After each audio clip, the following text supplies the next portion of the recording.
The Point of View is sponsored by First National Bank. First National Bank, how can we help you? And Cowbell Coffee. Cowbell Coffee. Taste it, love it.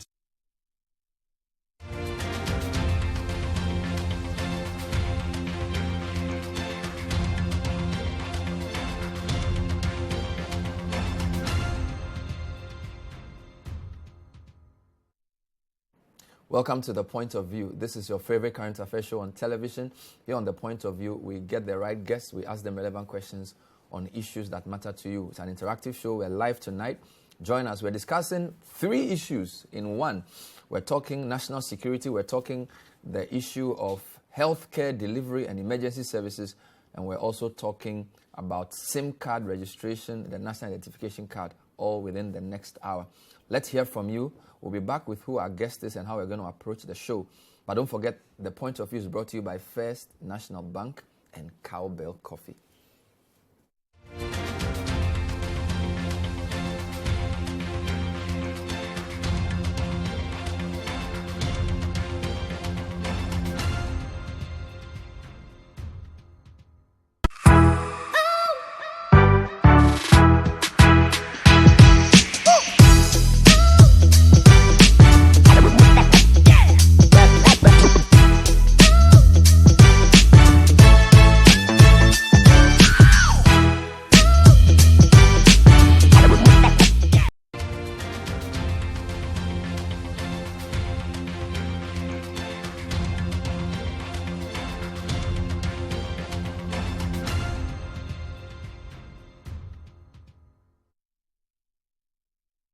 Welcome back. So tonight we're dealing with 3 issues. We're talking about the national security outfit and how it operates and what can be done to reform it.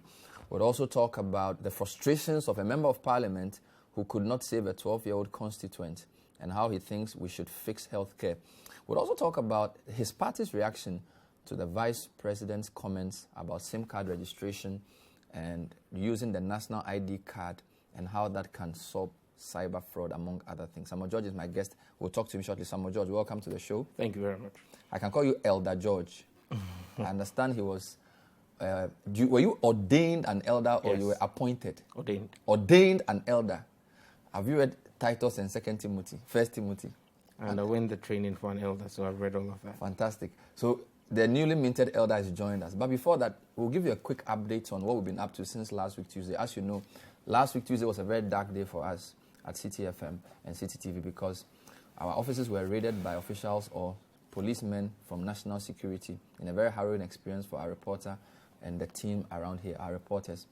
We also had our journalist Caleb Kuda detained and brutalized by members of the national security. And we have petitioned the National Media Commission to use their powers under the Constitution to investigate or cause to be investigated both the raid and the assault on Mr. Caleb Kuda. We submitted our petition to the National Media Commission on Monday. We have also gone ahead to write to important organizations in the country to inform them of what happened to us and to appeal to them to join the crusade to reform national security. We visited a number of institutions after we went to the NMC with our petition. We've been to the Christian Council, we've been to the Catholic Bishops' Conference, we've been to the Ghana Bar Association. Today we're at the office of the National Chief Imam. We are saying we want justice for Caleb and City, but we also want far-reaching reforms for the national security. I'll give you a quick flavor of some of our interactions with organizations I just mentioned on Monday and Tuesday. Pursuing this under the mechanism for the safety of journalists, and so we are not strictly proceeding on this according to a normal complaint. And so the timelines on this we expect to be slightly modified. Our expectation is that this will be made available to the party against whom you are complaining, and we promise to do that today. We hope that in the interest of fairness, we would hope that they would be able to submit their response to the matter by next week, Monday. So give them 7 working days. Again, our expectation is that within that same week, depending on how things proceed, we should be able to meet for the hearing and possibly conclude this month. So I can assure you that we are going to treat this with the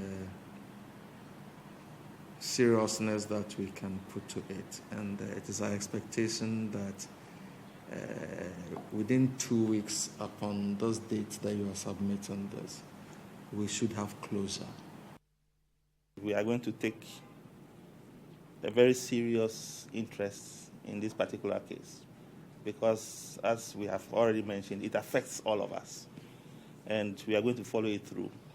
We are also going to make a public statement on it, as you suggested, to just buttress the fact that wrong is wrong and right is right, and the right must be promoted and not the wrong.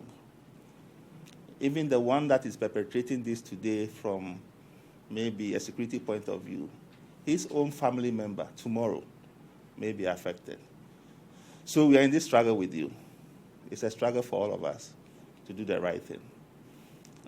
It even goes beyond our borders, if you like, to even very advanced democracies, where the security apparatus still treats some of its citizens very, very poorly, in a very indecent manner. And I think we should do everything in our power that is not replicated here in our country.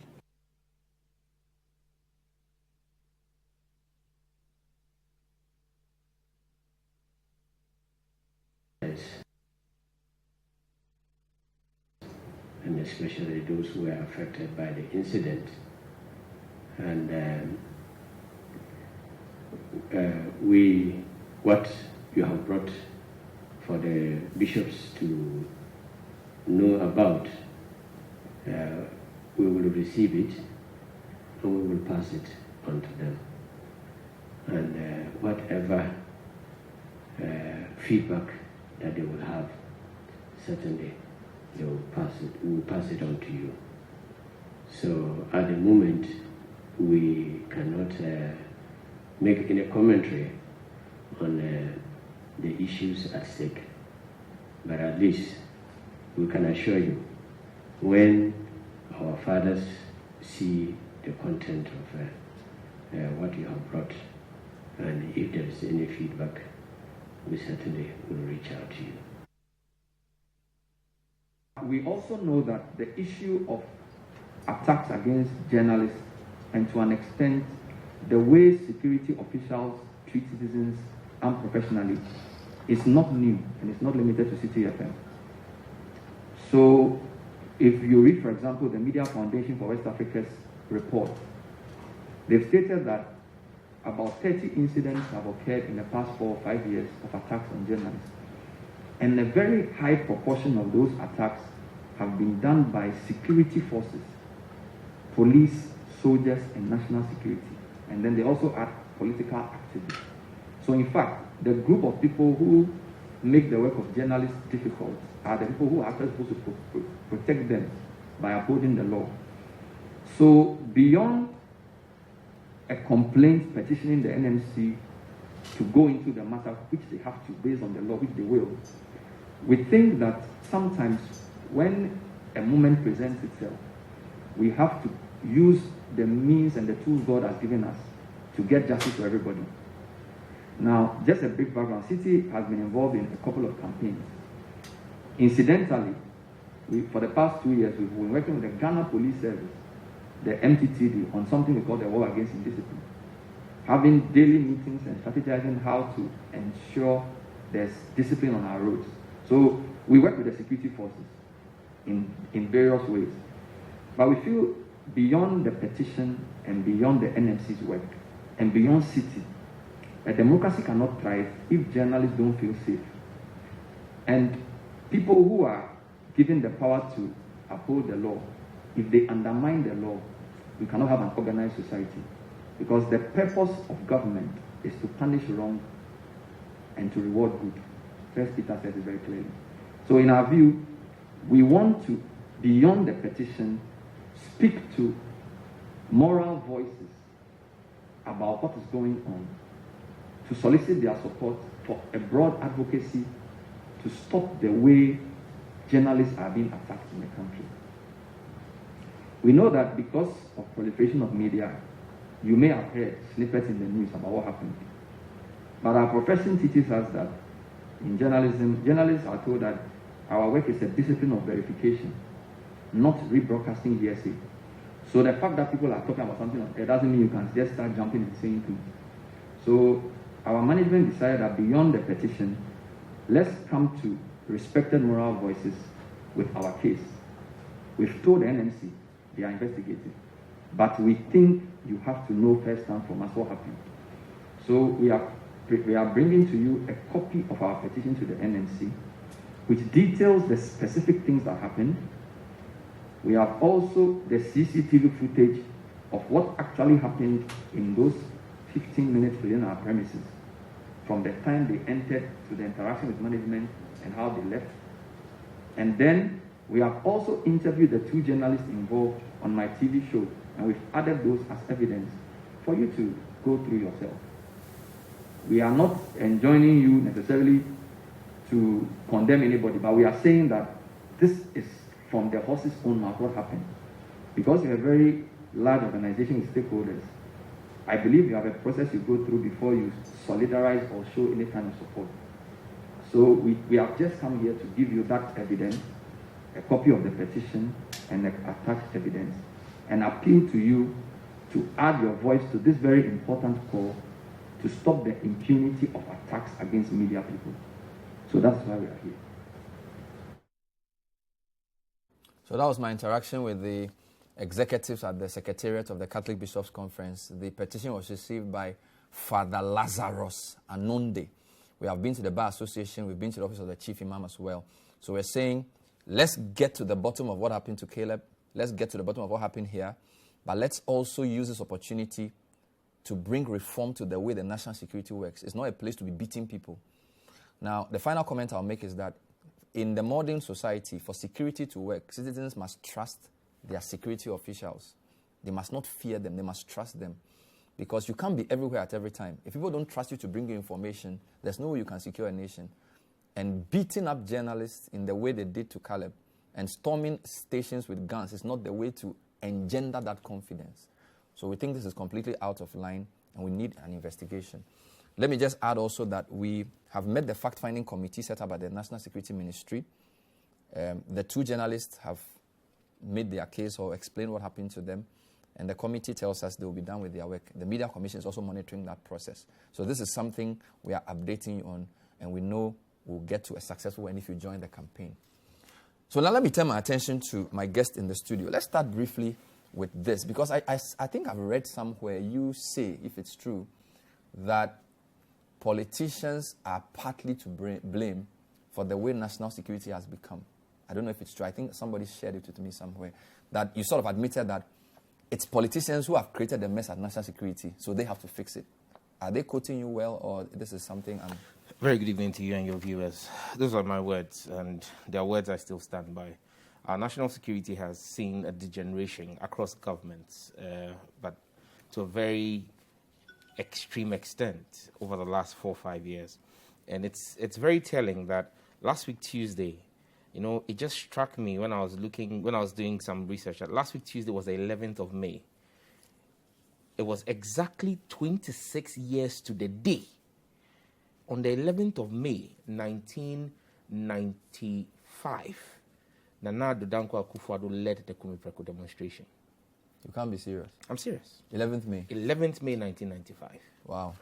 So exactly 26 years to the day, where the president today, who we're told was the doyen of freedom of speech and respect for human rights, is president. And on his watch, On that same day, apart from the assault of Caleb Kuda and the Gestapo style raid of City TV, that was the same day that DCOP Ayenso was being hounded out by national security operatives, again, so-called.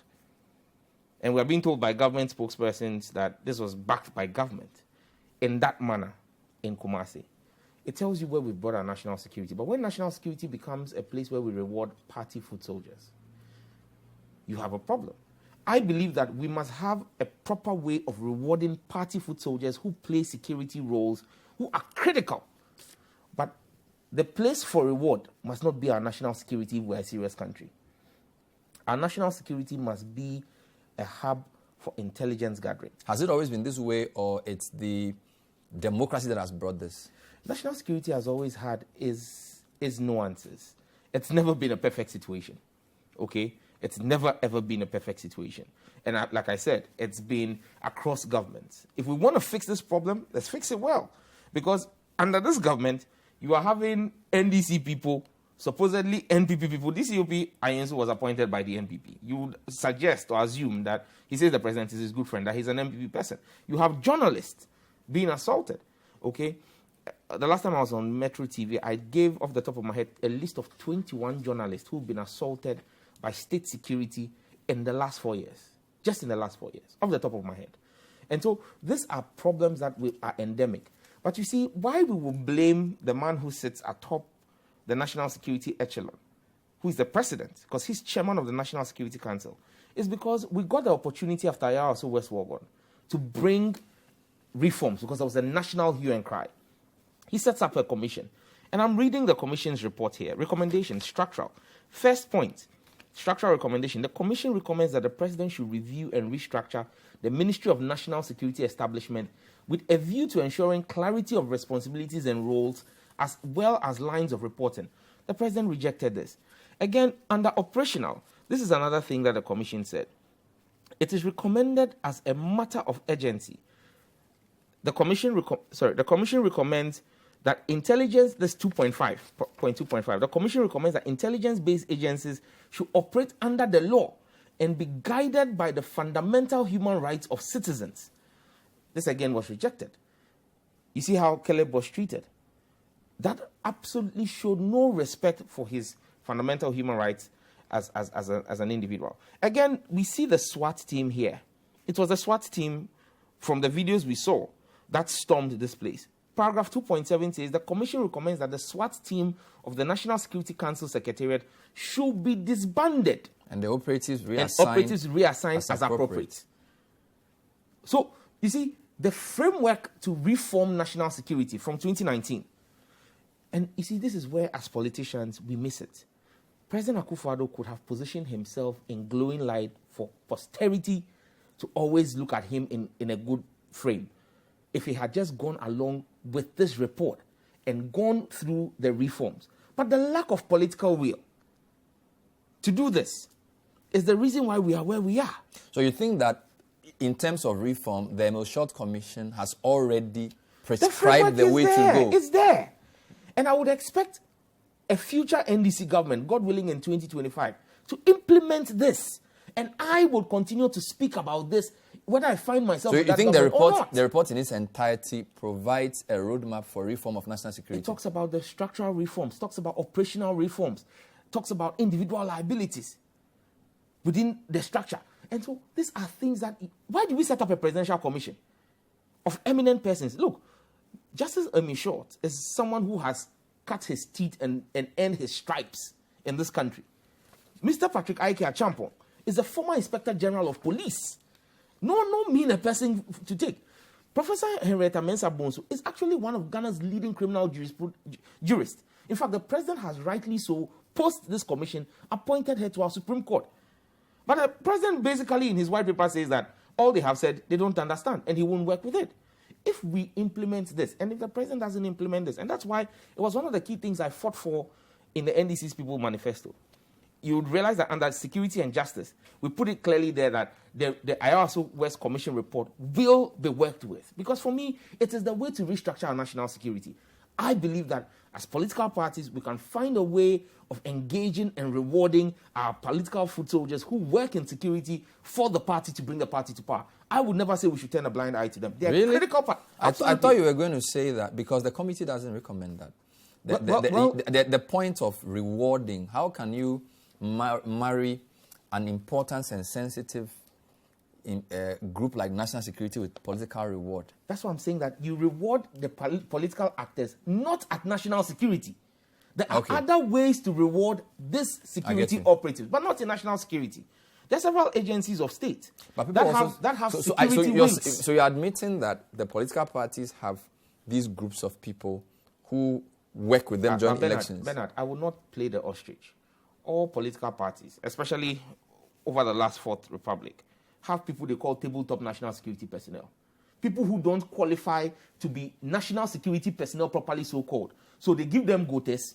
When it's time to do raids like this, they send them with AK-47s. Their gun etiquette is 0. And at the end of the month, they go and meet an officer who counts money over the table. So you are essentially saying they use thugs to attain their political means. It's a stark truth. And you see, in this country, when people begin to speak the stark truth, you have the system fight them, and people say, "Oh, Sam George is talking too much." But it's the reality. But this is the truth. That's a fair point. The tabletop people.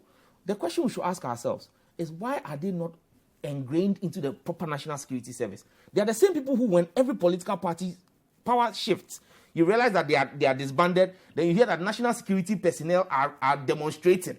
So it's those same people. Absolutely. So the politicians use to gain power. Look, if we don't stop it, Bernard, in 2025, if John Mahama wins and we don't stop this, all these tabletop boys who are being paraded today as national security will all be sacked. But then then as soon as they are sacked, a new crop of NDC people will also be recruited. In fact, there are people lining up to be recruited.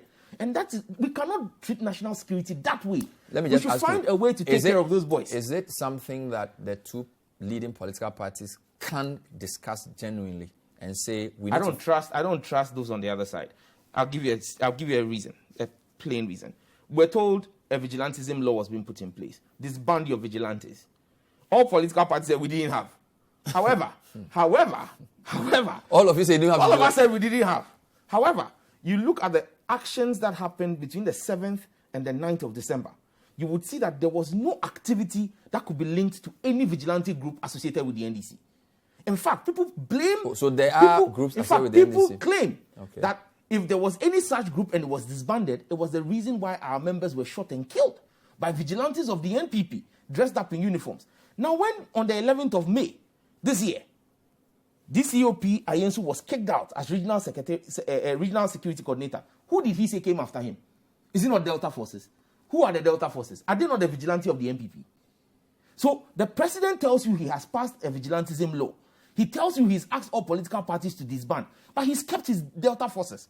So will it be wrong for the NDC to decide that, okay, we also need to prepare ourselves for the next election? So this is not going to be solved anytime soon.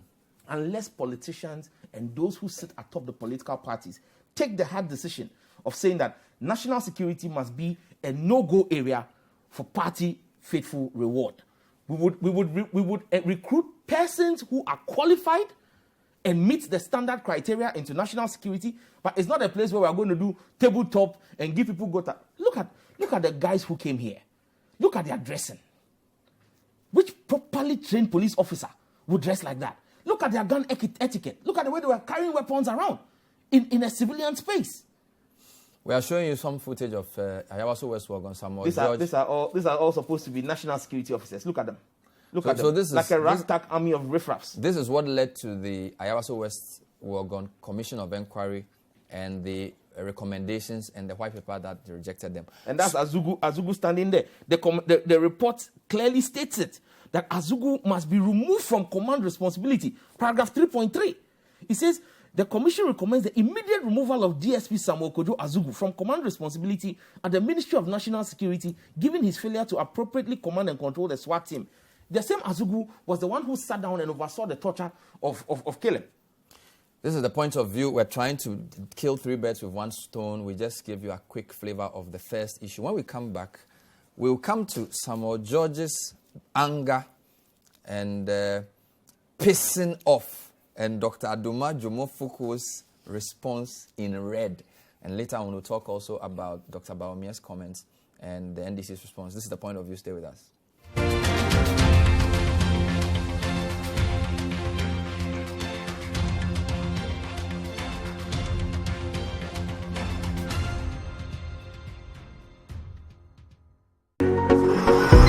I woke up this morning.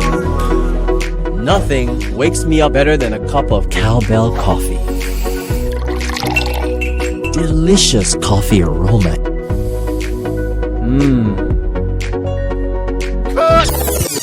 How can you forget your lines again? I'm sorry, sir, just that it tastes really good. Cowbell coffee. Enjoy the delicious creamy coffee taste of 3-in-1 Cowbell Taste Coffee. it, love it. It's a beautiful day. Waiting. Cowbell coffee. Taste it, love it. This advertisement has been vetted and approved by the FDA. It's a good day to meet every challenge. It's a good day to want more out of life. It's a good day to wish for it, work for it, go get it. Familiar taste, a delicious indulgent with a flavor you just can't hide. Refreshing energy, gives so much for so little. For a strong performance, you've come to the right place. Good Day Energy Drink. Why wait a minute to enjoy a good day when every second counts? Good Day Energy Drink keeps you going. Excessive drinking can be detrimental to your health. Not recommended for persons under 18 years, lactating mothers, pregnant women, and people sensitive to caffeine. This advertisement has been vetted and approved by the FDA.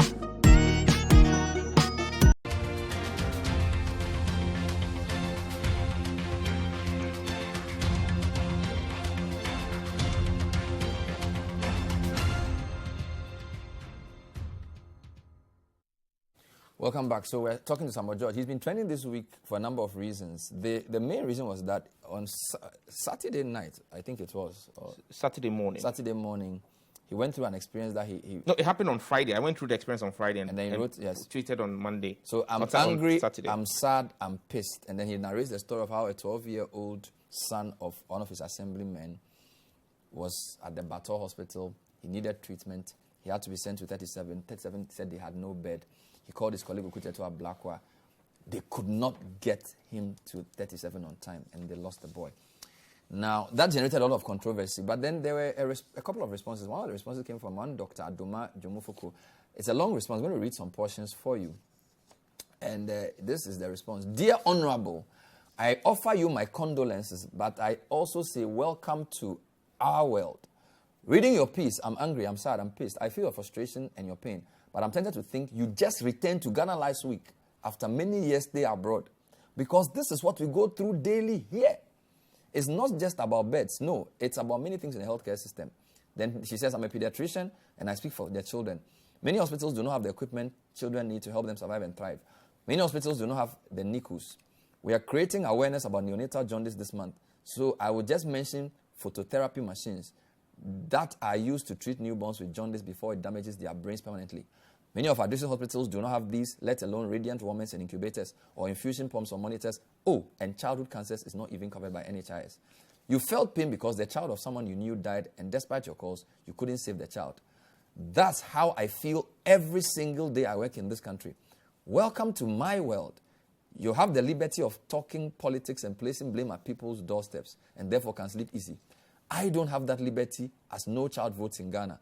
Every child has red blood. No child has a mixture of red, white, or blue, or green, black, white, and red blood. The blood of children is red, period. The red blood cells of children are not shaped like umbrellas or coconut trees or elephants.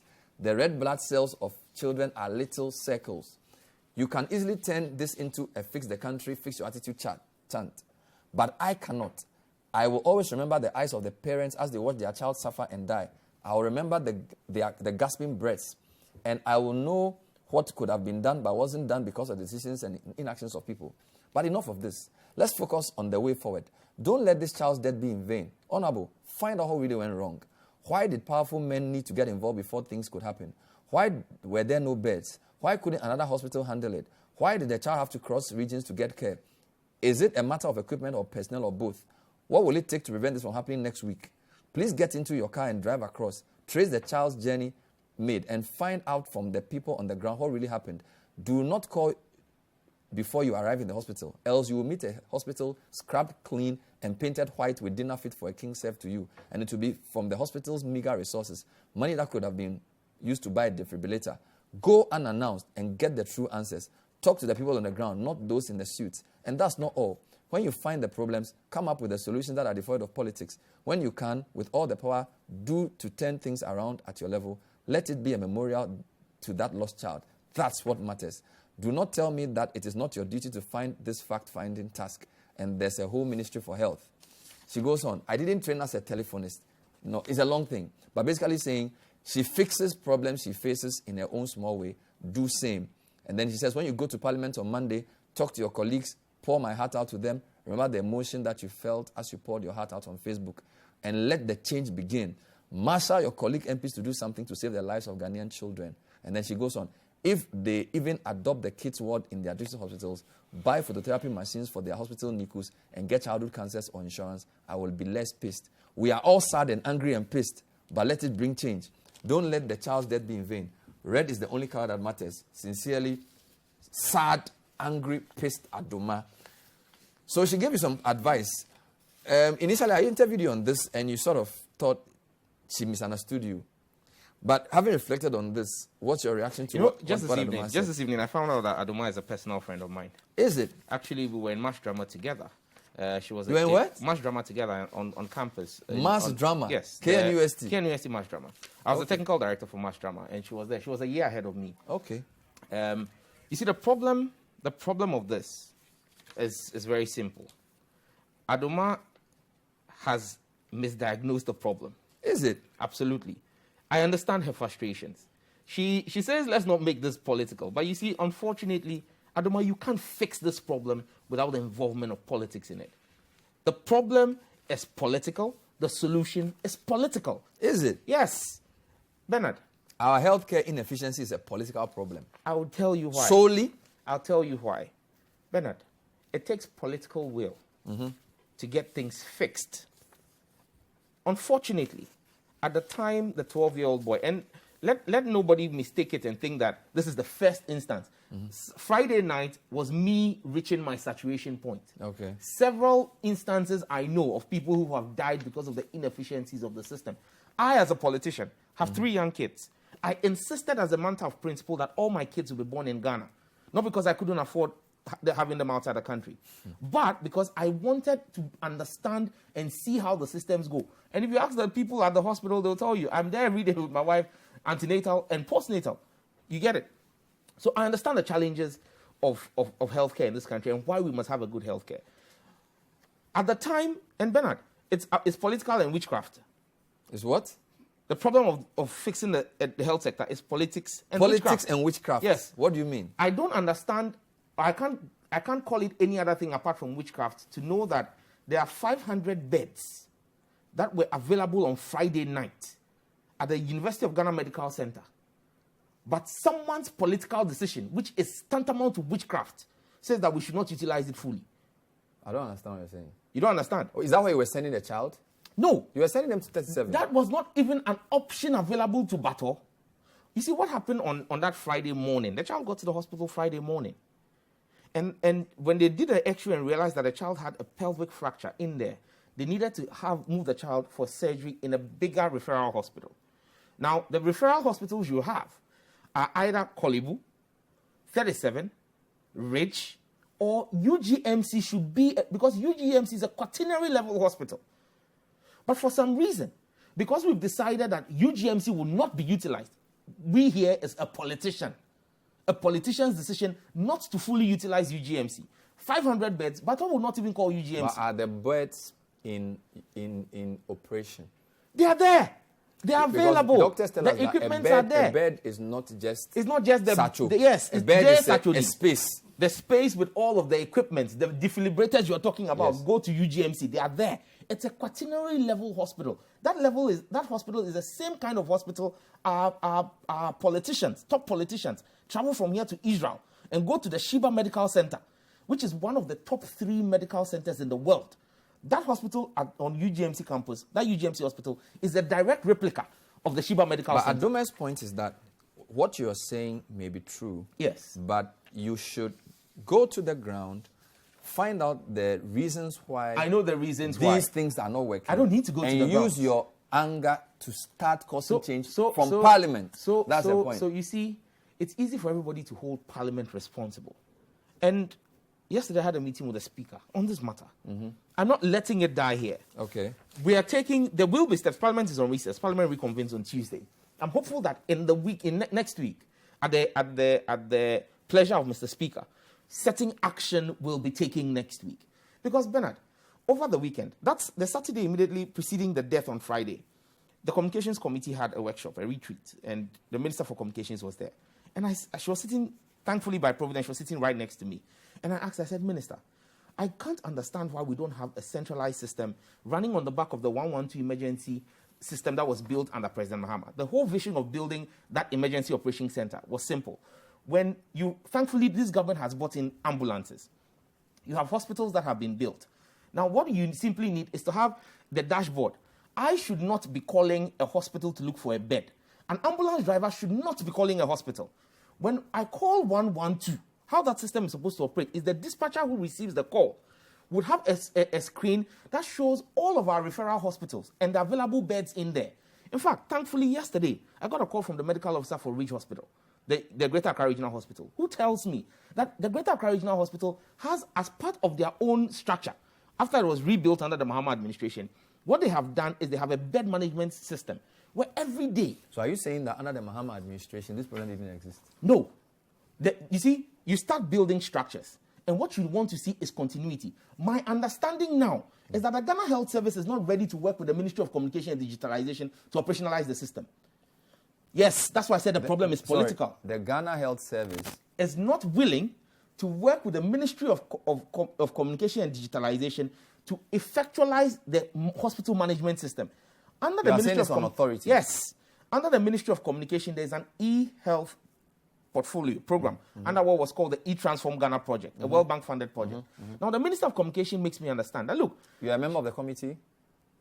I'm the deputy ranking member on communication. On communications. Okay. The minister makes me understand the fact that, look, Sam, I appreciate what you're talking about. We should have a simple system where every hospital's beds is on a centralized system. So when the dispatcher receives a call and is going to dispatch an ambulance, he will tell that ambulance there is one bed at Kolebu, so pick the patient and go to Kolebu.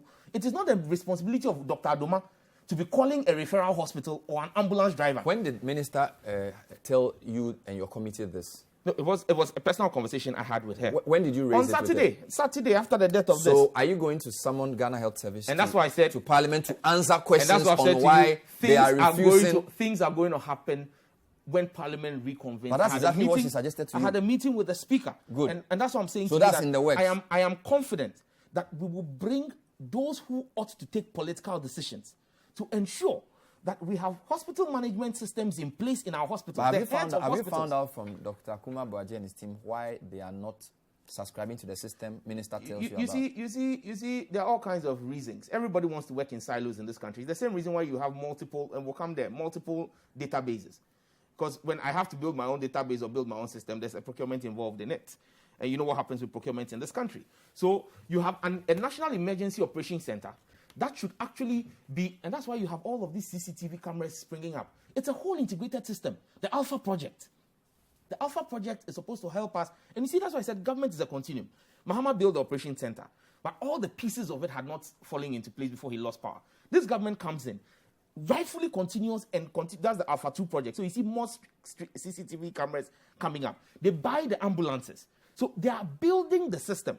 But as you build the system, why is the National Ambulance Service sitting in a silo and managing their fleet of ambulances? Why is it that the hospitals are also sitting in a silo and managing their own beds? Why are all of this not put on a centralized system? The reason ordinary citizens get frustrated is that you are closer to power than they are. You've been in power. Yes, but you see, I don't dictate to the Minister of Health. Yes, but it's easy for you to say this because, yes, you are not in government. No, even in government, a government MP cannot dictate to a minister. Just a second. The problem with our healthcare emergency response system is systemic. Yes. That suggests that it's been there for over 2 decades. Agreed. So you've been in power for some time. Yes. So if you now say it's just because Ghana Health Service doesn't want to cooperate with the Ministry of Communication, that's just a little part of the problem. No, Bernard, you're not listening I'm coming, to me. Because she says you need to find out whether it's just a question of equipment, it's a question of attitude or personnel. So there are many layers to a problem. So if you come and say, well, Minister says, Ghana Health Service said don't link up to the system. So as if that is the be-all and end-all of the healthcare challenge, then you're oversimplifying the issue. No, I'm not. Bernard, you see, if you did not have ambulances in the first place, it will be a fruitless call to even demand for ambulances to pick people to a hospital. Okay. If you didn't have hospital beds, it will be a fruitless call to call. We have a systemic problem. Good. Successive governments have to find solutions in 4 years, which is their mandate, or 8 years, depending on the length of your mandate, to fix those problems. President Mills took some steps. President Kufuor did. President Rawlings did. President Mahama came, completed a UGMC, built the University of Ghana, the Bank of Ghana Hospital, built the Regional Maritime Hospital, built Ridge Hospital, and increased bed capacity.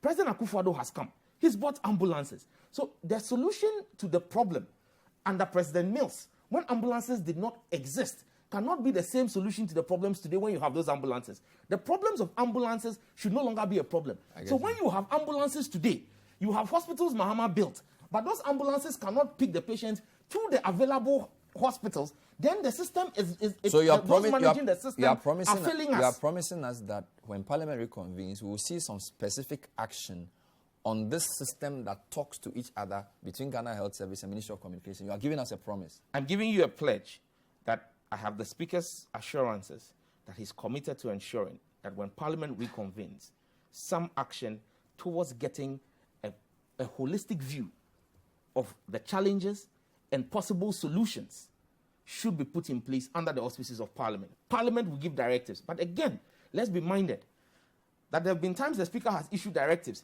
and ministers of state have failed to comply fully with it. Okay.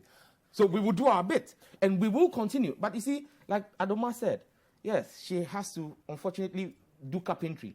It's the same way as an MP. I unfortunately have to pay for the bills for surgery. That's not my job. But we all get to do more than we are supposed to do. But until and unless we begin to hold those whose job it is to get the systems that we have put in place, we don't have all the facilities in all the hospitals or the equipment in all the hospitals. But we have some equipment in some hospitals. And I'm giving you the example. The Bank of Ghana Hospital was there. The UGMC Hospital was there.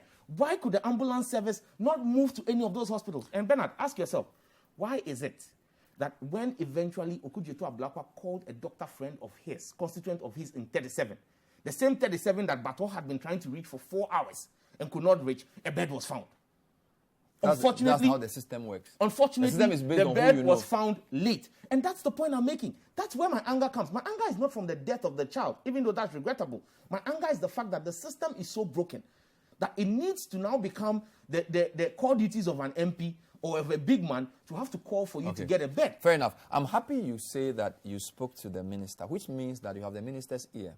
Yes, and I think that on this one, you are a deputy ranking member. On this one, I am sure the minister for communication has a fantastic plan, which, if allowed, can be used to fix this problem. So I'm just saying, it's very clear you have a working relationship with the minister, but it appears you don't agree with all her policies, which is normal. Yeah. So I wanted to take a short break and come back and go to the vice president, because I am made to understand that the speech the vice president read at the Ghana CEO Summit was actually essentially a policy of the Ministry of Communication, of which you are a ranking member.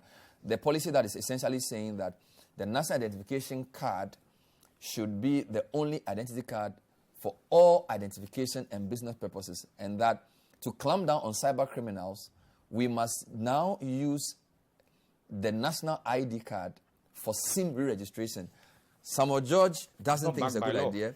His leader in Parliament wrote a very long response to Dr. Baumi. I will deal with that when we come back and read your comments as well. This is the point of view. Stay with us.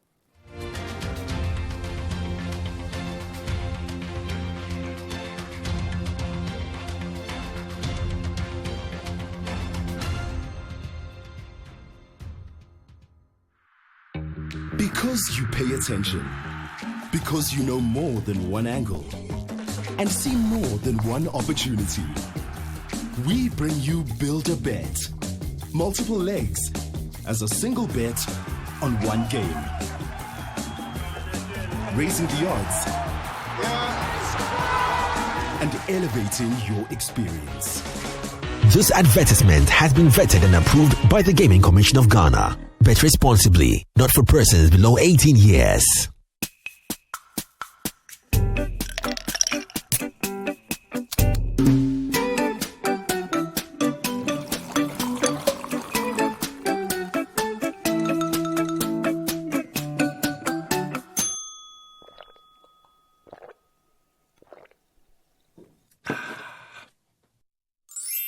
Good Day Energy Drink keeps you going.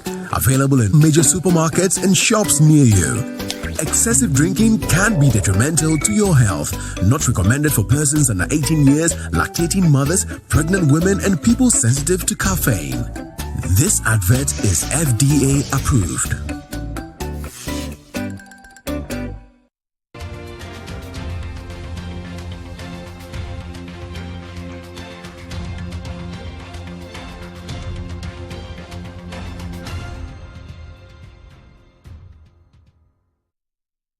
Welcome back to the point of view. Tonight we're dealing with security, we're dealing with health, and we're also dealing with SIM registration. Let me read a few of your comments. Good evening, Bernard.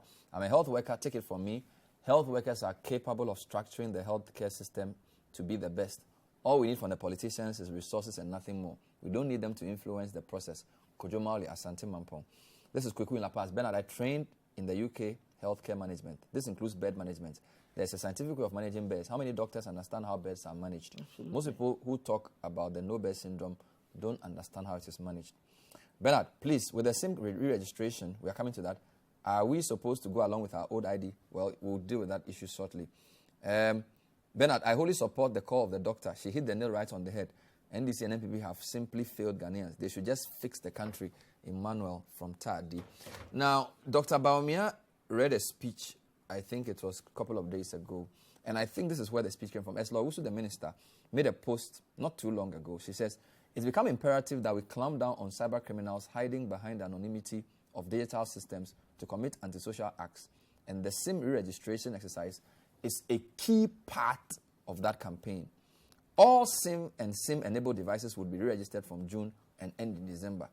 All unregistered SIMs will be blocked. Plans are far advanced to make the National Identification Card, the Ghana card, the only identity card for all identification and business purposes.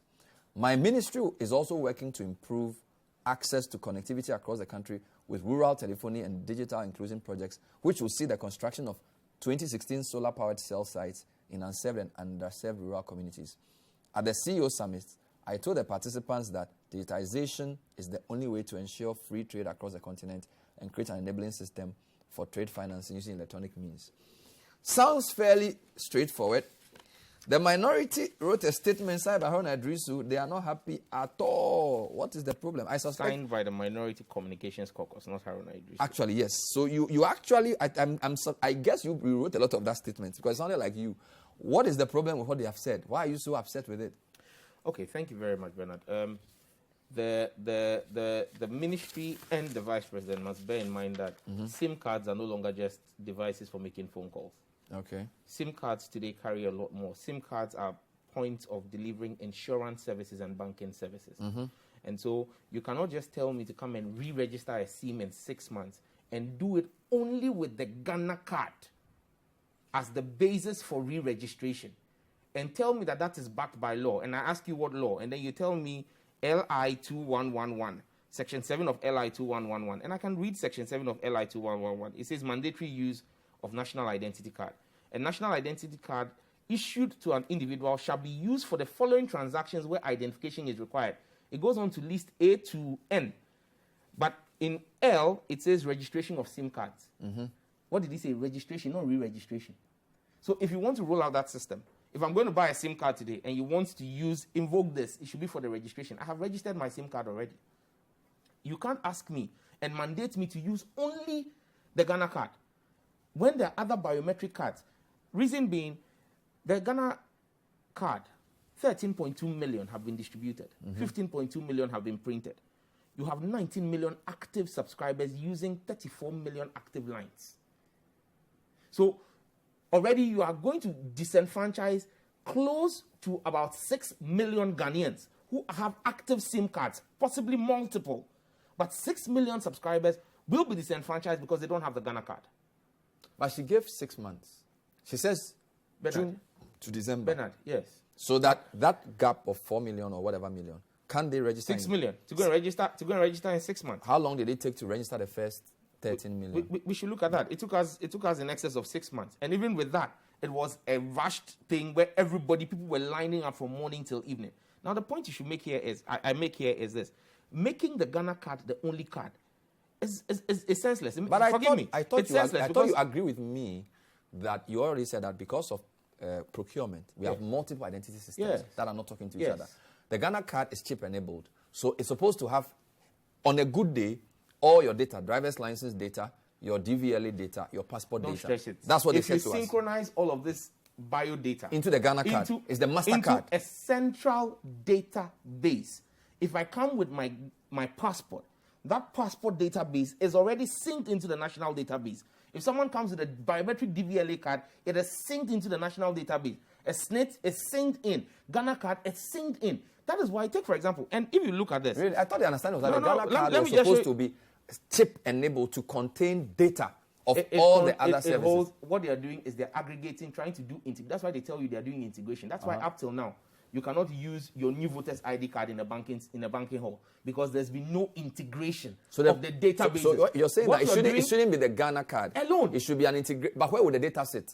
There's a national data registry that is sitting at the National Identification Authority. But the Ghana card is one of those databases. So what you're doing is you're doing an integration of all the systems. Let me give you a typical example of why it is wrong to say that the SIM registration is going to be done with only the Ghana card. Mm-hmm. C of the same LI 211, Section 7 says, a national ID card issued will be used for the opening of individual or personal bank accounts. Mm-hmm. When the banking sector chose to do reforms and improve security in the banking sector based on the same fraud, what did the banks do? Everybody who has a bank account will attest that your bank calls you when your ID, which is on the database, has expired.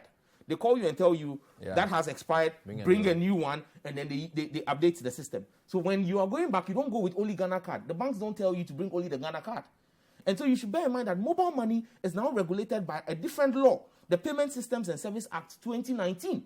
That does not mandate me to use only the Ghana card for enjoying the services of Momo on my SIM card. So you're saying that in coming up with this directive, they should think about the other laws. Absolutely. But Sam, what if the problem they are trying to solve is the fact that there are so many people who have these SIMs, but we are not properly registered and therefore are hiding behind anonymity. That's not correct. They claim that this will help them fight cybercrime, and so when you use your Ghana card, your Ghana card has an address system or an address in the database. So it's easy for them to then use one centralized point. Pick once your number is re-registered with a Ghana card, they can pick you up based on your address. Bernard, that's a very lazy level of thinking. Seriously? Very lazy level of thinking. It's unbecoming of anybody earning public money as salaries. Bernard, many people do not own their own homes in this country. I'm sure if I ask your cameramen sitting in this studio, at the time they did their registration, maybe in January 2020, their addresses that they entered into the system is not their address today. Because due to rent issues, they have moved from where they used to live to a new residency. So if you ask me to bring that Ghana card to come and register for a new SIM card, so that in case there's an issue involving my SIM card, you would trace me to that residence, how do you go and find the person? So you think the policy is what? Did this ever come before your committee? No. Because I'm surprised you're attacking the vice president because this originated... He is the vice president. You see, because he says he's an economic whiz kid. He should keep quiet and deal with the economy. But the minister that you work with closely clearly was the one who articulated the policy. You see? And you are her ranking member on that committee. So you have special access to her. Did you ever raise this with her? Because the minister herself has not come out at the CEO's conference to come and tell us all of this. No, she did. The post I read was on the CEO summit. It was Baumia Showboy. No. The post I read... He's the one who came out to announce this. Is it not because of politics? What's politics? Because you know that this is a policy of the Ministry of Communication, yet you are attacking the Vice President. Because the Vice President has decided to make himself a shadow communications minister. That's why even I'm sure the president. What do you mean by that? The president, but over the past 4 years, tell me any of the key achievements of Bawumia. As in his digital things he does. Any achievements the vice president's office, if you call his office right now and tell them to list 4 achievements of his in the first term, they are all IT things. IT is that bad? Things. That's why the president. But should that not be good? The president has sent a subtle message to the vice president that he should go and focus on the economy. That's why he's now reassigned the Ministry of Communication and called it Communication and Digitalization. Seriously? The vice president is still not getting the message that they want him to go and deal with the economy and leave digitalization for Esla Owusu so that we can then take Esla on these issues. Look, Bernard, interesting. You see, there are people That's an interesting reading. Oh, so yeah. you're thinking that the name calibration is trying to, because don't forget that vice president did issues of drones, blood donation, the national ID system. The drones. And I'm coming. The drones. What was the effect of the drones on the fight against COVID? Zilch. Needless intervention. What else did he do? Jack, where are you? In fact, Jack, where are you? Because we can't even find the Ghana Post GPS. When you want to pick a taxi, you put in a Ghana Post GPS, or you still give the directions the way you want to do. Is he an implementing agency, or he is the coordinator? Because clearly, this is under their ministry. He's a man looking for space in the government where he can't fit. Why are you going there? What it's just a reality. But I'm surprised you're saying... I'm expecting that the man who in 100 days told us he had arrested the dollar and handed the keys over, and now the dollar in 4 years has depreciated against the cedi, or the cedi has depreciated against the dollar by 30%. We focus on fixing the economy. All the lectures he gave us in opposition, that made him the shining star. Were not IT. Fantastic. They were economy. All his interventions in IT have also been flawed. That's why I'm saying he should stay away from it. And let's deal with the minister who has technocrats. Because look, Bernard, this issue of fraud, which they are trying to fight, what they should be focused on, and we are offering alternatives, is saying that, look, like the Bank of Ghana did in giving out KPIs, key performance indicators, to the MOMO operators, you should have the NCA also give out similar directives to the telcos. Fantastic. To ensure that, look, the telcos are investing more in advanced cyber crime detection technology. When Facebook has Thank you very much, Elder. Oh, Samuel Nate George. See registration there. An elder must be sober, the husband of one wife, not given to much wine, and also not too argumentative. That's what I think one of the scriptures says. Thank you, Samuel George. I wish you well. So have you led me into temptation? No, I think you've done pretty fine. My name is Benadavle. Thank you for watching today's edition of The Point of View. My guest, Samuel Nate George, who's MP for Ningo Prampram, ranking member of the Communications Committee. Deputy ranking member. My ranking Who is the ranking member? A.B. Husseini. Oh, the great poet, the great Proverbs man. Coming up next is the Business Dashboard. Stay with City. We'll be with you next time. Business Dashboard is next. Bye-bye.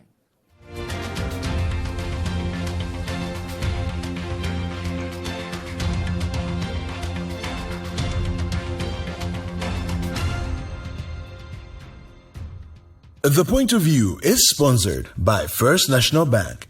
First National Bank, how can we help you?